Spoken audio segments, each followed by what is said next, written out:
Good morning, dear Dharma friends. I have to clear my throat. I'll be right back.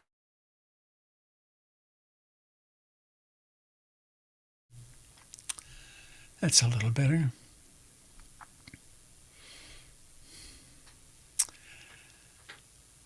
I'm going to begin this morning with a reading from Julian Baker, a musician. All my negative coping mechanisms, compulsively praying, drinking till I black out, running till I have knee injuries, they're all just ways to push away my anxieties. Man, I went to so much therapy, and the most useful thing I've learned wasn't a practice. For so many years, I've heard people say, if you drink more water, if you meditate, if you take this course or read this book, then this will happen. And what I've learned is that part of being alive is just tolerating discomfort and uncertainty, she says. You have a thought and you just sit with it. The more you do it, the better you can roll with the punches of life. When you're sad, you accept it. You don't rush to apply meaning. You don't rationalize. You just sit with it.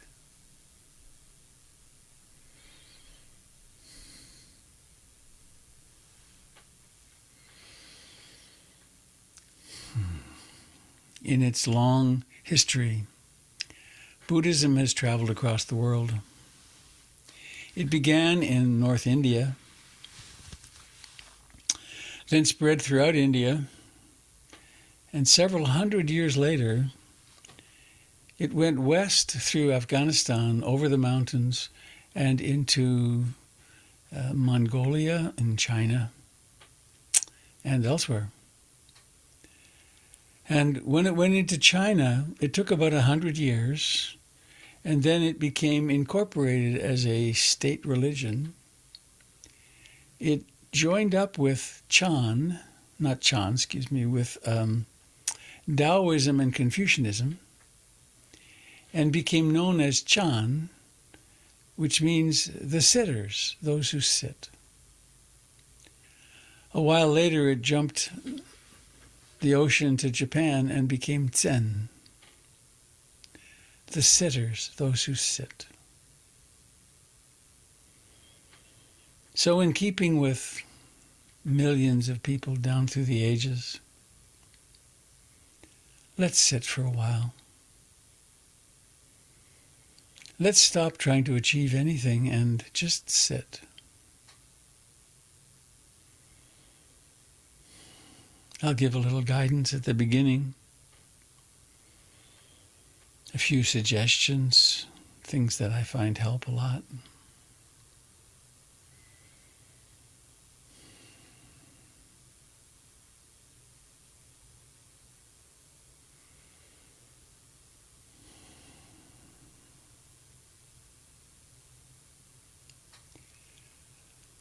You are alive.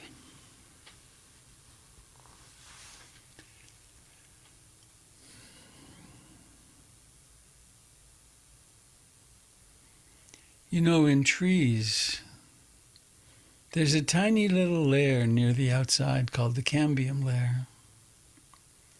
And that's where all the life occurs.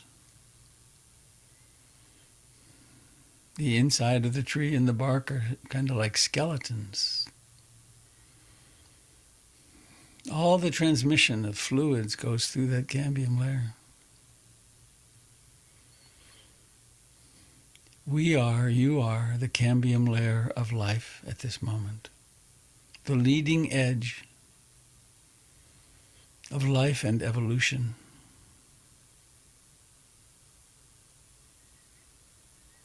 You carry the spark. You are the spark.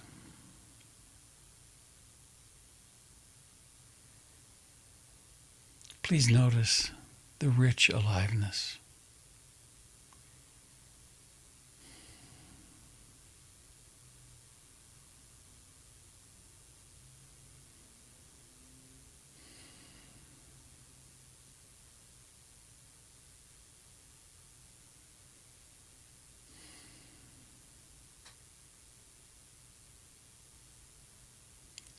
There is life in what you think of as your hands.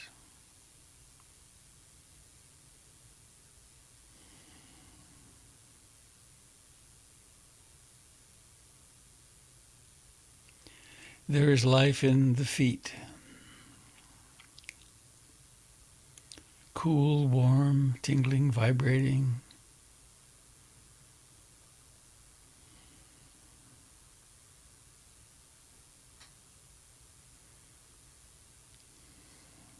There is life in the legs.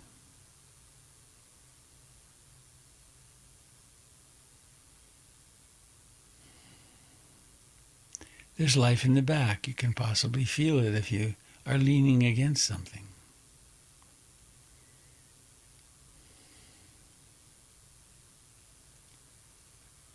There's life in the face.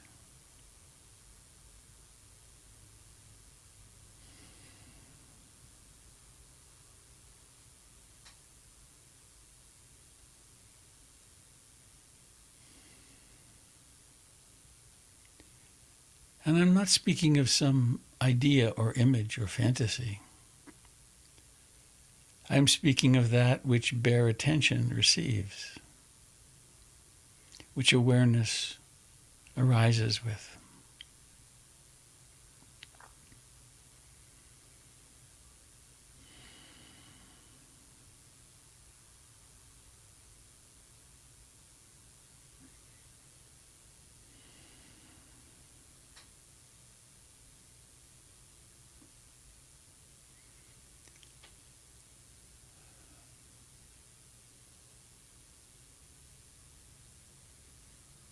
And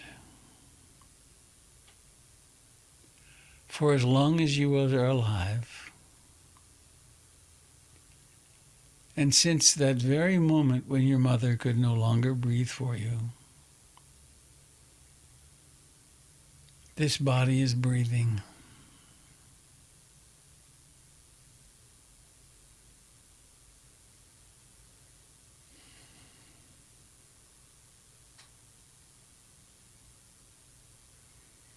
It joins or is one with all other living creatures in this breathing.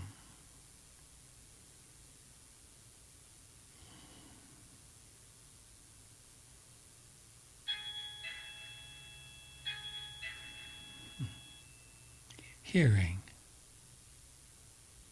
No interruption, just a sound.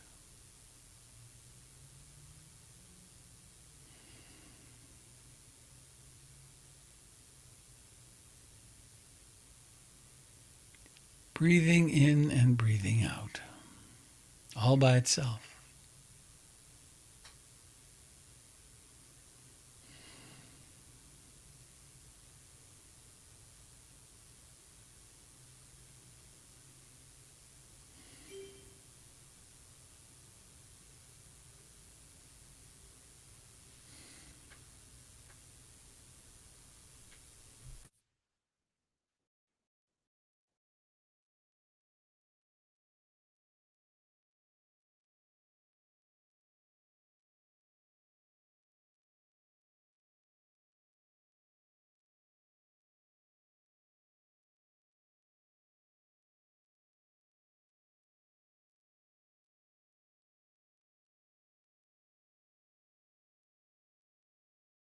Awareness greets, co-arises with the breath,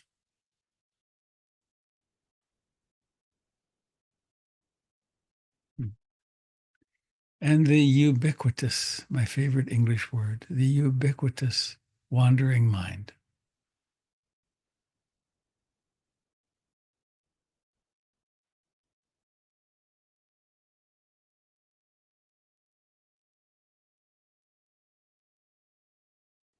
Please don't go to war with the wandering mind.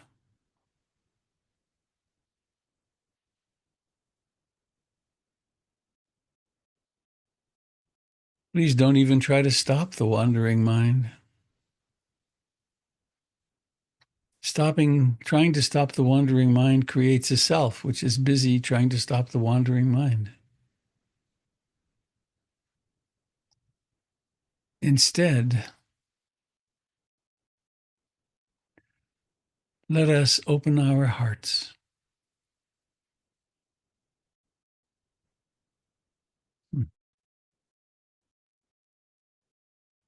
Let us follow the guidance of Atum Okain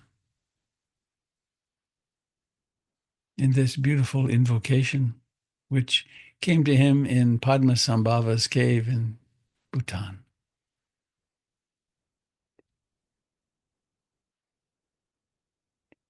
Deeply rooted in this living present moment.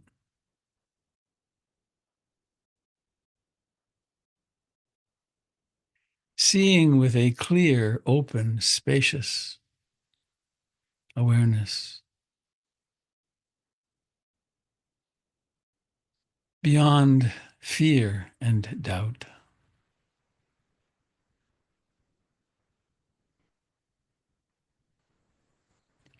Abiding in luminous equanimity,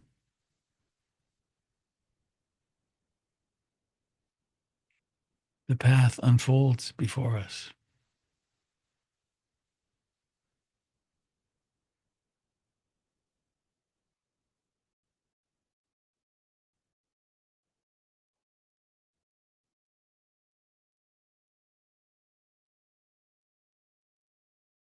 And so, dear friends,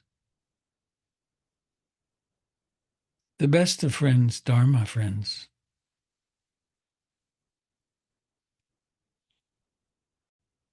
let us sit together,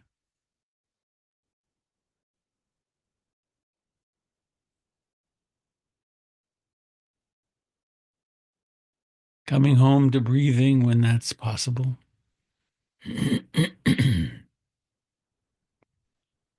Observing the miraculous awakening of mindfulness in the midst of wandering minds.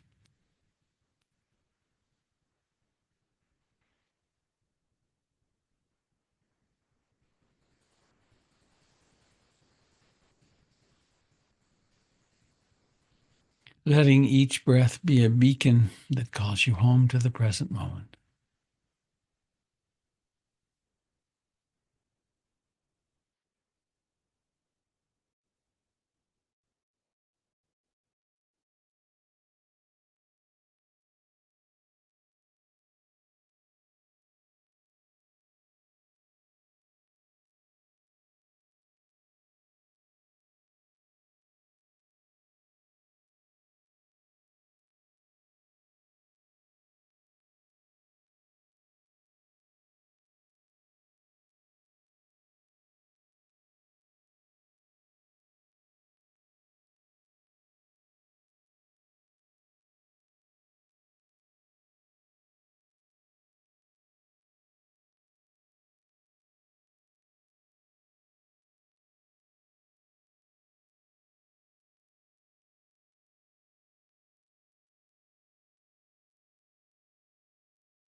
allowing each breath to be real.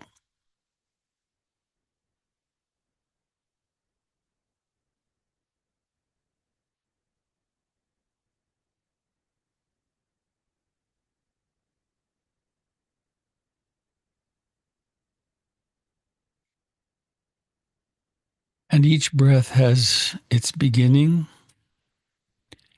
its rising to fullness, its decline, and its vanishing.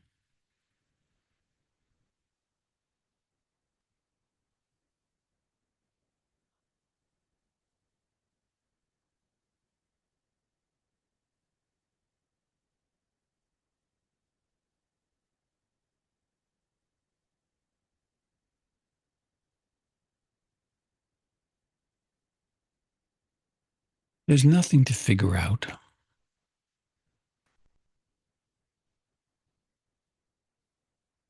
There's nothing for the intellect to do at all.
The Buddha was an ordinary human being just like us. He had experiences of loss. His mother died in childbirth. And the story goes that the Hindu gods sent the heavenly messengers. He encountered sickness, old age, and decay and death. And something opened in him, a longing, a drivenness to find something other than simply suffering that these natural truths of impermanence or resultants of impermanence. He went on his quest and found something that is why we're here today. The first teaching he said was that life is dukkha. There is profound suffering in being a human being.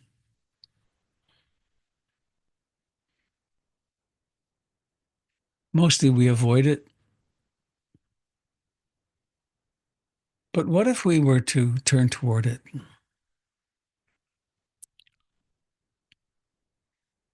Which is what we're doing here.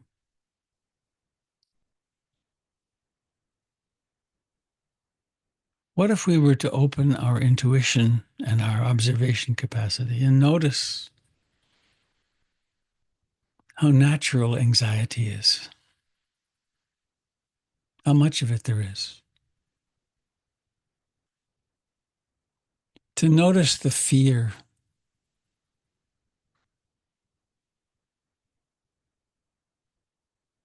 to notice and acknowledge all the machinations we do to avoid knowing it.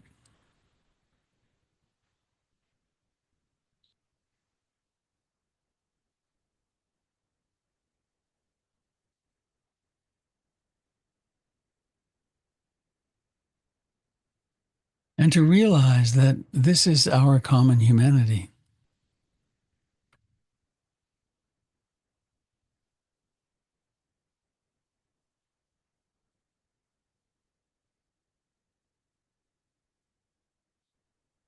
So we calm the heart-mind, we calm the body, we allow our traumas to settle a bit.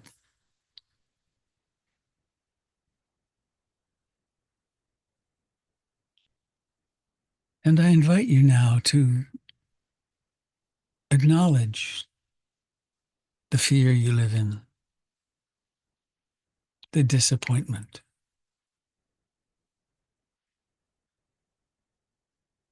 the difficult emotions,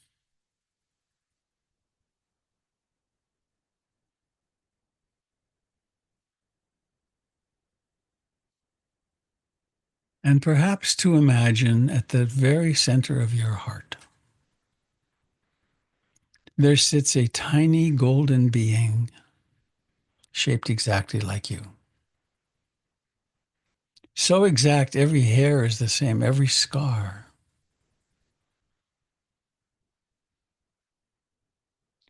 And we could call this the Buddha or Kuan Yin or any name you want, or leave it nameless. And perhaps you can visualize this easily or perhaps not at all. Doesn't matter. Because the intention is where the power is.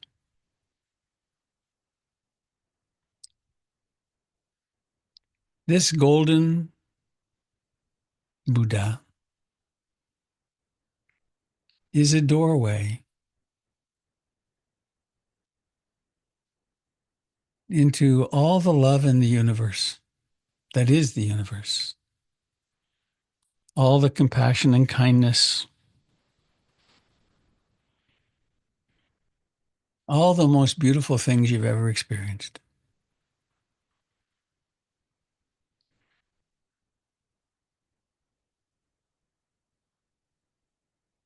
And we can imagine that from this Buddha can flow golden or white or blue or whatever color you'd like, light or healing energies to fill your body, to comfort the anxieties, the fears, the loneliness, the anger.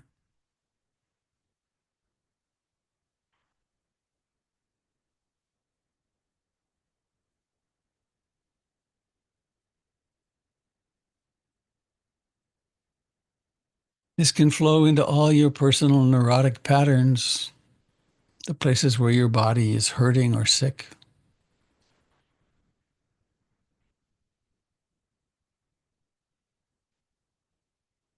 And there's another way to use this imagery, this golden Buddha. And it's a way that can help in these times of great distress in the world. Not that there aren't always great distresses in the world.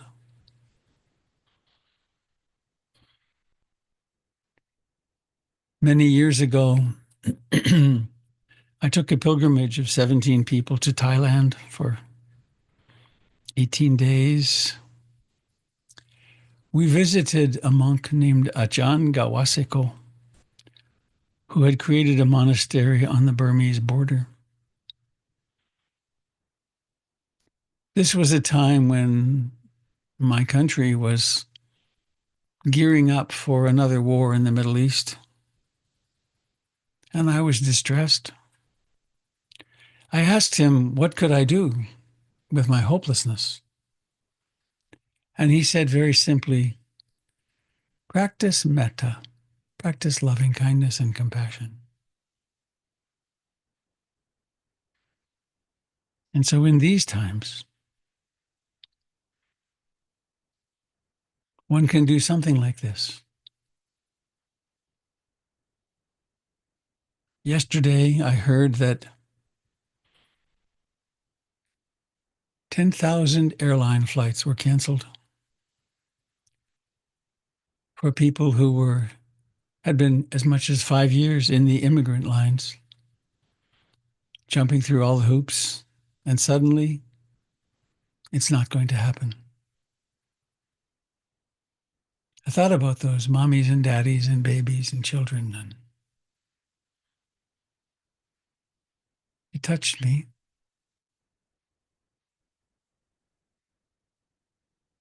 And I remembered Ajahn Gawaseko, and I did what follows. Please come into contact with your own anxieties and fears.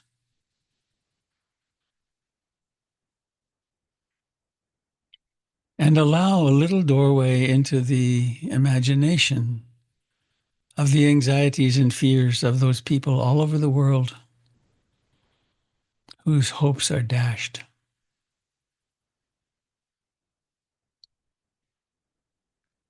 And realizing that the golden Buddha in your heart is not your heart. It is the source of all love and compassion.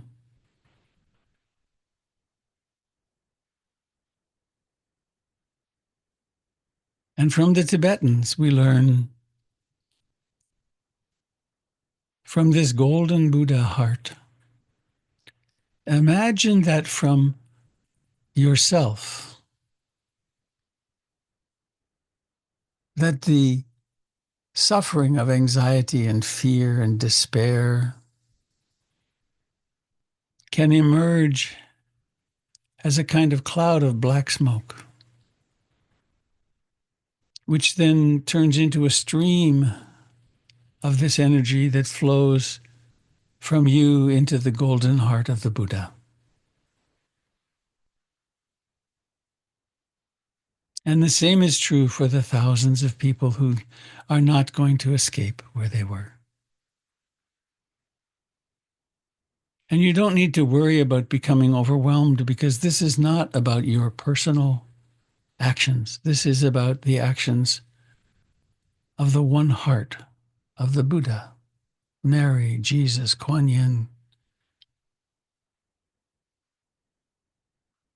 And so from each of these frightened, ordinary human beings comes a cloud of black smoke, the pain, the suffering, across distances at the speed of thought. And allow it to come into the heart of the Buddha as a coil of black smoke, or any other visualization that comes to mind. And remember, this is not, you don't need to worry about this burdening you. This is not thinking about other people and being sympathetic or having pity. This is the truth of compassion, of which there is no end or bottom.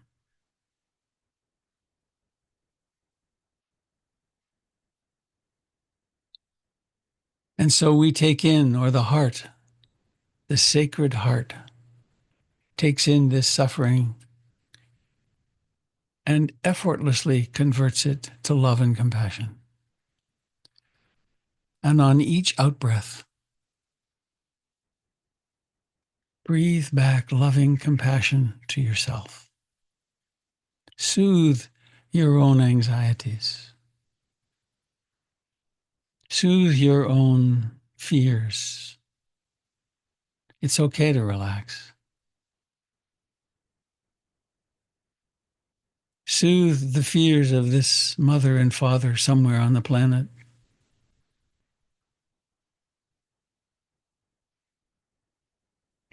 Breathing in,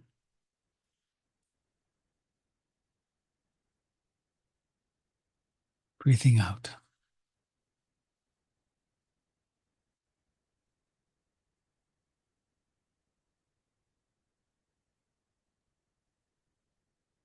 We cannot heal all the wounds of the world, but we can do our small part, the part we can reach.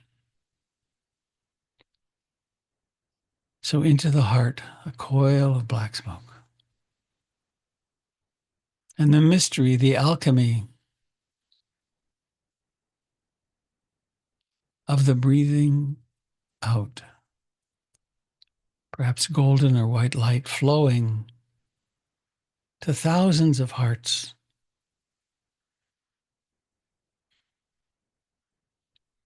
Providing a moment of solace, a moment of comfort, a moment when the trauma can subside.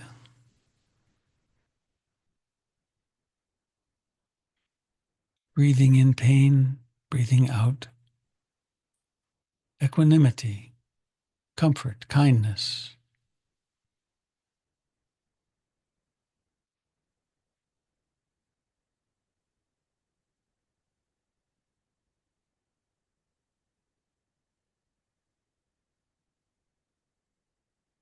Empowering ourselves with that source which knows no end.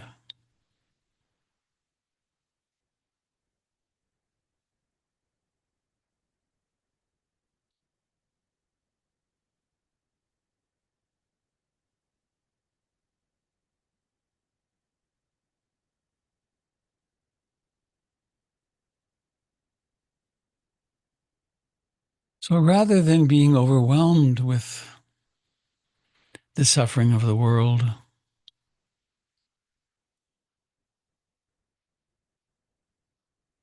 we can do this practice that the Tibetans call Tonglen, taking and sending, in which we identify ourselves with all of our brothers and sisters, all human beings, for we all share something identical, which is dukkha. Breathing in the heart, breathing in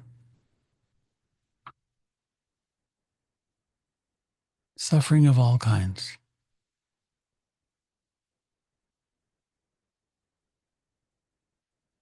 Breathing out the greatest blessing.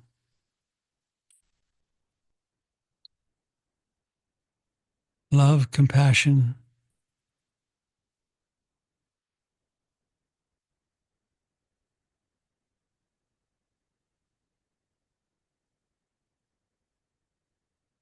Let yourself experience the relief of this.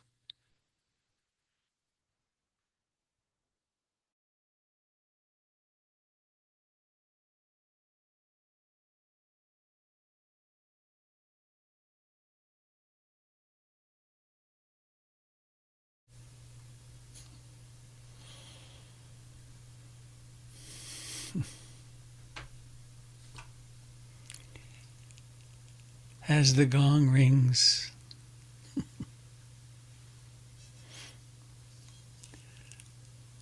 allow your eyes to open. See yourself, see one another.